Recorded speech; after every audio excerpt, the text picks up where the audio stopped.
Up next on MOTV Forecast, warmer weather on the way? Find out how much longer this polar vortex will last and how warm temperatures could get in the next couple days. Also up next, the history of Groundhog Day. We take a look back at the events that made this holiday what it is today, and we also have Phil's prognostication forecast.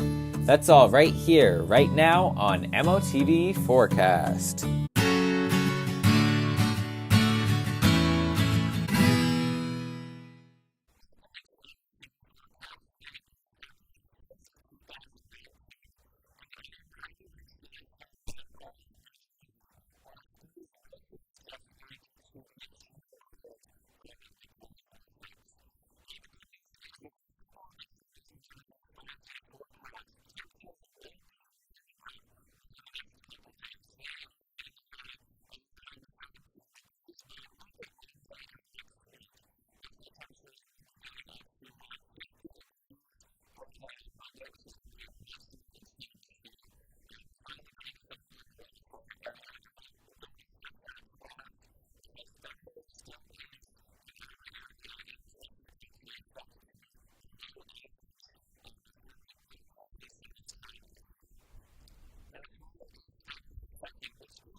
Tomorrow is Groundhog Day, the day the nation turns to a groundhog for its annual weather forecast on whether we will see an early spring or 6 more weeks of winter.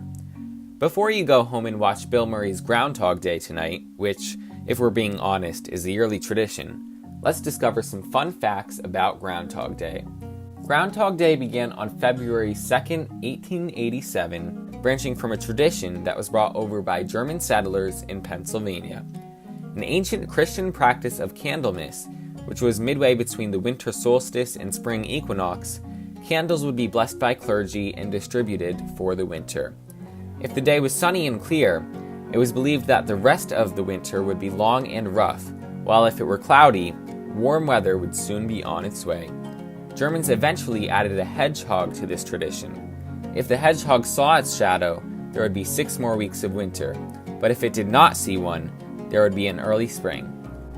When a large German population arrived in Pennsylvania, they continued this tradition with the easier-to-find groundhog. In the past, Punxsutawney Phil declared 6 more weeks of winter, seeing his shadow nearly 80% of the time, with 103 instances, while declaring an early spring from not seeing his shadow 14% of the time, with 18 instances. The remaining 6% accounts for 9 years with no record. The most recent prediction for an early spring was in 2016, where there were some snow showers and cloud cover in the area. This year will mark the 133rd anniversary of the celebrations in Punxsutawney, Pennsylvania, and after a record-breaking invasion of a cold Arctic air mass, many will be looking towards Phil for a sign we will see warmer weather on the way. Whether we see an early spring or 6 more weeks of winter remains to be seen, but one thing is clear. All eyes will be on Phil for his decision this Saturday.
cast a spell on me, you hit me like the sky.